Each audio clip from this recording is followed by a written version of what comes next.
Hello and welcome to Paint by Blunders. This is the comparison video between Dirty Down and Green Stuff World's Patina. Now let's get into it. We are going to be looking at Verdigris, Rust and Moss, and maybe a little bit of combination of the two to see how they perform and to see which one might be better for you.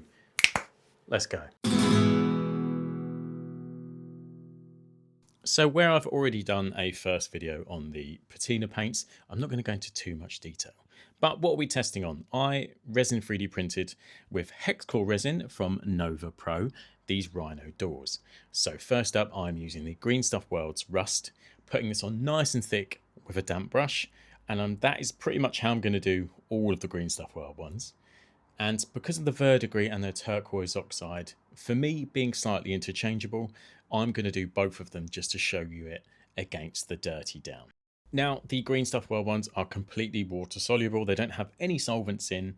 You can dry them super quick with a hairdryer and they are super effective. So that is a big pro for them or for you if you don't want to use any chemical nasties. But they are by no means perfect. Even though they have a fantastic finish, look at this amazing rust, you do have to seal them with a varnish because even a week later, I could reactivate this with just a damp brush, but also the moisture from your fingers could start pulling it away.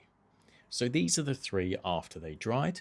Don't worry, I will put some nice comparison pictures, but this is just sort of a good overview before we get into it. Now, onto the Dirty Down of Verdigris. If you've never used Dirty Down products before, they can be a bit of a nightmare because the solvent, sort of active ingredient, acts as sort of a sediment in the bottom of the bottle, and it does have mixing balls, but they sort of get stuck at the bottom essentially, so you have to shake it like a madman. 9 times out of 10 you've got to come in there with a cocktail stick to sort of, you know, loosen it up and then shake it even more. Or one tip I can give you is you can sit them in warm water for 10 to 15 minutes before you use them. Again, this is what I was saying about they each have pros and cons, because for a lot of people that's a bit of a pain when you just want to pull something off a shelf and sort of use it, which is where the Green Stuff paints sort of excel. They just sort of shake and they're good to go. So how does this actually perform? Well, fantastic. There's a reason why the prop and TV film industry have used this for ages. It's because it's so easy and so effective. Now, I'll be honest, this did start to pull off some of the paint. I have no idea why, and I've not had it done, you know, happen to me before, but I left it in just to show you that, you know, not all paint plays well with each other. And I would also say that this probably need another 5 minutes in warm water and a bit more of a vigorous shake because it isn't activating as much as it would do normally, but we're going to address that later by adding another coat.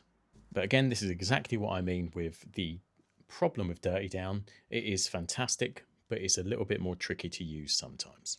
Now, onto Dirty Down Rust. I'm just applying this nice and thick with a brush, and Dirty Down Rust is incredible.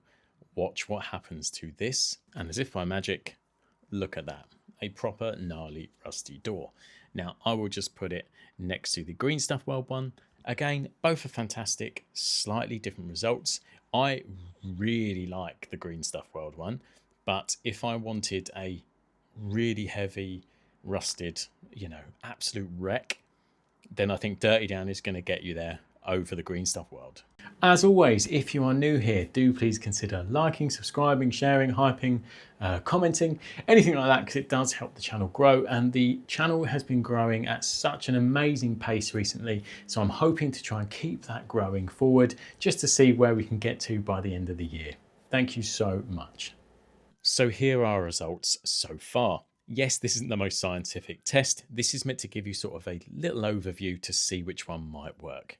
But I wanted to see how I could combine both rusts because I really like properties of both.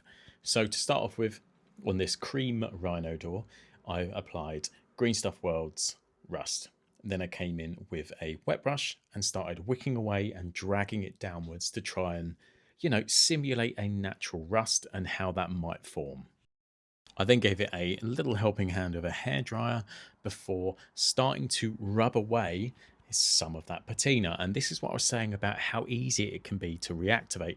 This is me licking my thumb and just rubbing my thumb over it, which I think acts as a really interesting and cool way to sort of add patina. Like, I really like how this looks. I'd happily varnish it and use it and call it job done, but I want to combine them. So I use a bit of dirty down rust from out the lid and just pick out some areas where I wanted to sort of strengthen and deepen that rust effect. Now, there are loads of ways you can use this. You can use texture paint first and apply this over the top to add some really gnarly rust, but that is for a different video. If you want to see some really interesting ways to use rust, let me know and I'll do a different video. And honestly, at some point I will learn to put gloves on, but I'm so lazy. Now, before we move on, let me just line these three up. So you can see we have green stuff weld, then dirty down, and then a combination of the two on a cream door instead of a metallic door. So the moss. So I'm going to try and do the same thing on both. And that is just sketching out where I think the moss might be. Now, I think with moss, and one tip I would give anyone is draw it out first and then come back in with a wet brush and just feather away, you know, it's that nice gradient. You don't want it too stark. And that is exactly what I've done with the green stuff weld one, and given it a quick blast with a hairdryer. And I think it looks really cool. It's much brighter than the dirty down one, but that's just a taste, you know, do you prefer it lighter or darker? So with the dirty down, I thought I'd try and copy the pattern as best as I could to try and make it a fair test. Now, it is a much deeper and stronger effect off the bat, but again, I will do the same thing with a wet brush and try and feather it away. So this is the result when both were dry. Both great mosses. I would happily use either of these, but you know, with most foliage, there are lots of different tones of green. So let's combine the two. I'm going to add green stuff weld to the dirty down and dirty down to the green stuff weld. Now we have our light base and our dark base. So let's see how they react together. Now, both of these had no issue going on top of the other, and this was the result. I think this is a fantastic improvement on both of them, and I think it has just elevated both.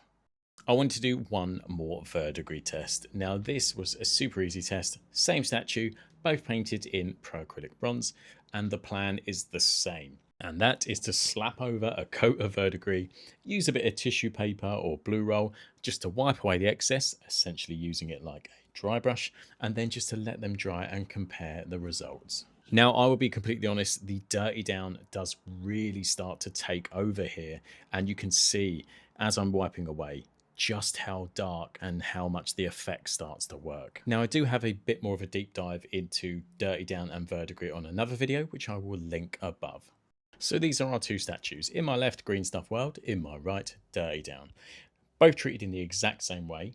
As I say, this video is just to show you a bit of a shootout, a basic shootout between the two to see which one might suit you. So what did you think of the dirty down versus the green stuff weld patina paints? Do you have a favourite? Did dirty down win? Did green stuff weld win? Do let me know in the comments below. Personally, I think they both have a place on your hobby shelf. They both have their own sort of learning curves and pros and cons, but I do think they are both great products, and I don't think one necessarily outright beats the other one. But that's just my opinion. You could think differently, but yeah, let people know below. As always, thank you so much for checking out this video, and I'll see you on the next one.